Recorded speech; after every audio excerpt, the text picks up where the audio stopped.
Hi అండి. అందరూ బాగున్నారా? మీరందరూ బాగుండాలి, అందులో నేనుండాలి. కష్టం విలువ తెలిసి కూడా సుఖాన్ని కోరుకుంటే జీవితంలో ఏం జరుగుతుంది అనే మోరల్ స్టోరీతో మీ ముందుకి వస్తూ ఉన్నానండి.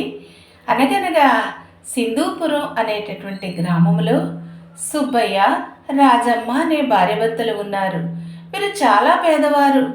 రెక్కాడితే కానీ డొక్కాడదు. వెనక ముందు ఆస్తిపాస్తులు లేవు కదా.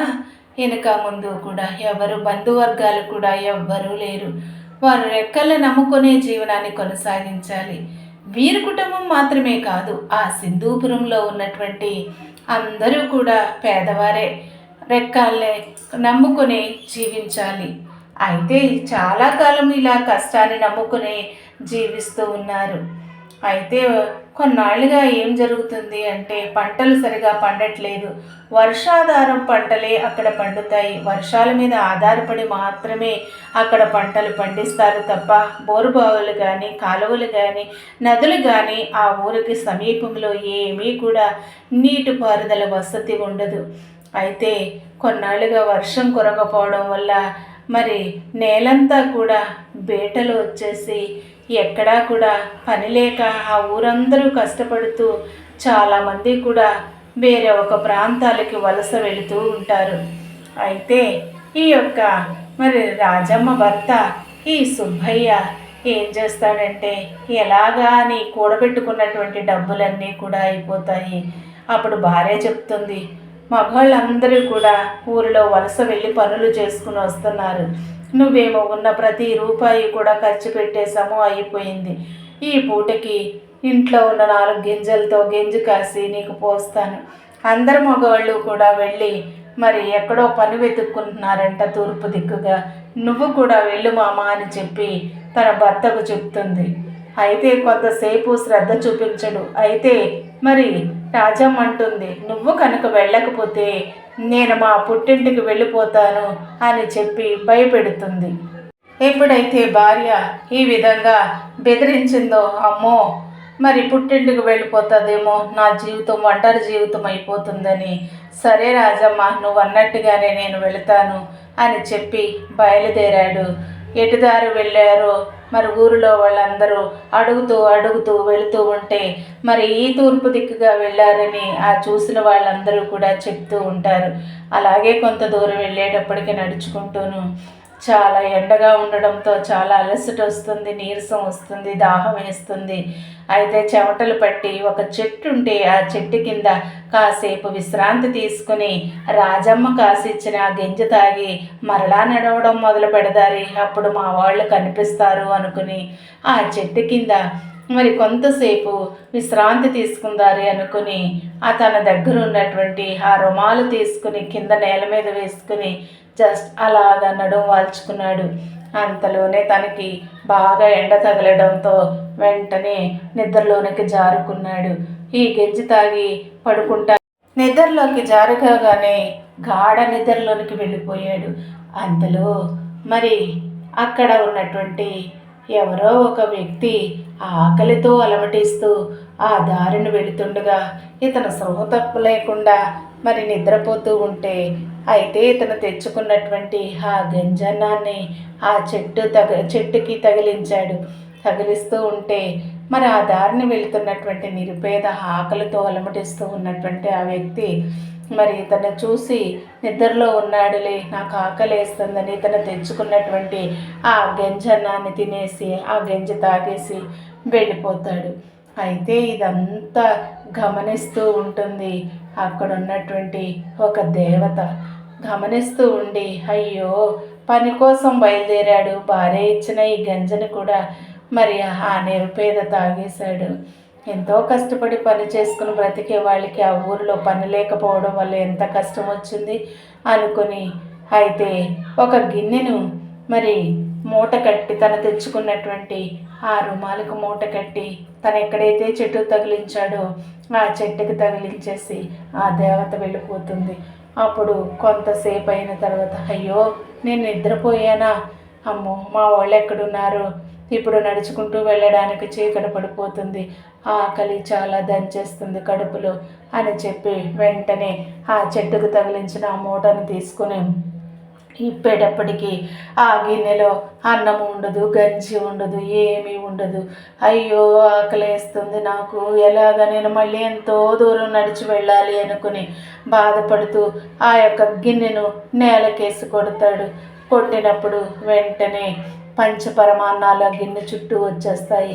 ఇక వేరే ఏమీ ఆలోచించకుండా, ఇది కళా నిజమాను కూడా ఆలోచించకుండా మరి కడుపు ఆకలి తీర్చుకొని తినేసిన తర్వాత ఆ గిన్నెను మూట కట్టుకొని, ఇదేంటి ఈ గిన్నె నేలకేసి కొడితే మరి ఇన్ని అవచ్చని ఆహార పదార్థాలు అనుకొని, అయితే నేను కష్టపడి పని చేయని అవసరం లేదు, ఇది నాకు ఏ దేవుడో కరుణించి ఇచ్చాడు అని చెప్పేసి ఇంటికి వచ్చేస్తాడు. అయితే ఆ దేవత ఈ యొక్క ఆకలి బాధ తెలియకుండా, ఆకలి అన్నప్పుడు ప్రతిసారి కూడా ఆహారం వస్తుంది అని ఆ గిన్నెను మరి మంత్రించి ఇచ్చింది. అప్పుడు భార్యకి చెప్పినప్పుడు భార్యకి విషయం అంతా చెప్తాడు. భార్య అంటుంది, మామ నాకు పులస చేపలు తినాలనుంది మామ అని అంటే, వెంటనే ఆ గిన్నె నేలకేసి కొట్టి పులస చేప కావాలి కూర అన్నప్పుడు పులస చేపలతో చేసిన కొన్ని రకాల కూరలు, మరి వారికి కావలసిన మంచి అన్నము, మరి ఇంకా అనేకమైన స్వీట్స్ కూడా మరి ఆ భోజనానికి వస్తూ ఉంటాయి. ఇలాగే ఉదయం సాయంత్రము కూడా కష్టపడే అవసరం లేదు, ఇది దేవుడు మనల్ని కరుణించి ఇచ్చాడని చెప్పి రోజు ఇలాగే తినేస్తూ ఉంటారు. ఏమాత్రము కూడా కష్టపడరు. ఊర్లో వాళ్ళందరూ కూడా ఏమిటి సుబ్బయ్య పనికి వెళ్ళట్లేదు, రాజమ్మ పనికి వెళ్ళట్లేదు, ఎలా గడిచిపోతుంది వాళ్ళకి జీవితం, మనుషులు చూస్తే చాలా నున్నగా ఉన్నారు, తయారయ్యారు, మనమేమో ఎంత కష్టపడ్డా కూడా కుటుంబం గడవటం కష్టమైపోతుంది అని చెప్పి చెప్పుకుంటూ ఉంటారు.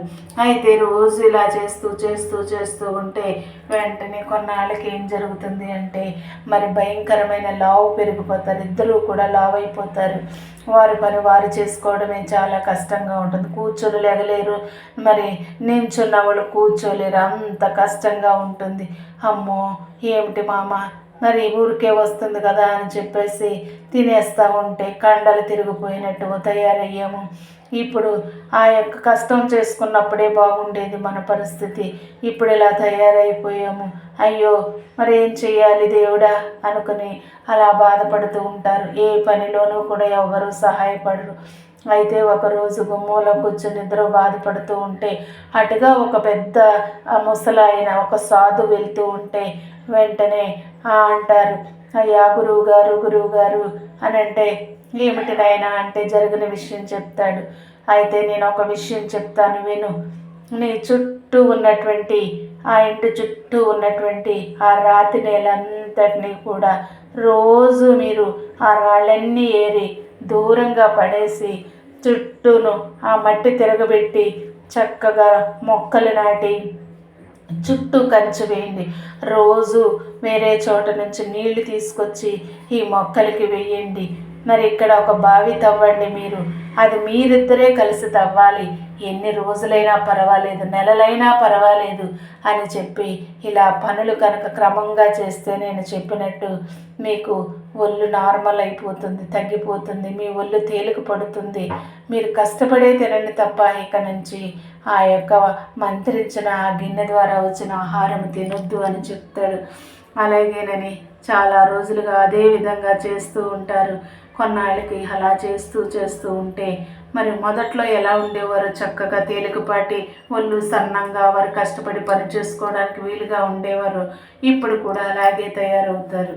అప్పుడు అనుకుంటారు, మామ ఇక నుంచి ఈ మంత్రించిన గిన్నె ద్వారా మనం ఏమీ తినొద్దు, మనం కష్టపడే పని చేసుకుని బ్రతుకుదారి అని చెప్పేసి వాళ్ళు కష్టపడి పని చేసుకుని జీవిస్తూ ఉంటారు.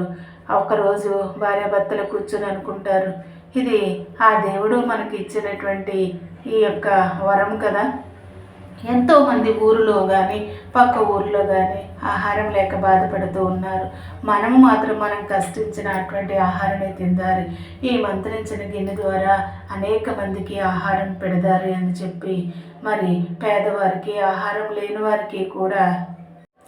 వారికి కూడా రకరకాల ఆహార పదార్థాలతో ఆ యొక్క గిన్నె ద్వారా వచ్చినటువంటి ఆహారము అనేక మందికి పెడుతూ ఉంటారు. అప్పుడు వాళ్ళు చాలా సంతోషంగా జీవిస్తూ ఉంటారు, వాళ్ళు మాత్రం చాలా కష్టపడి పని చేసుకుని బ్రతుకుతూ ఉంటారు.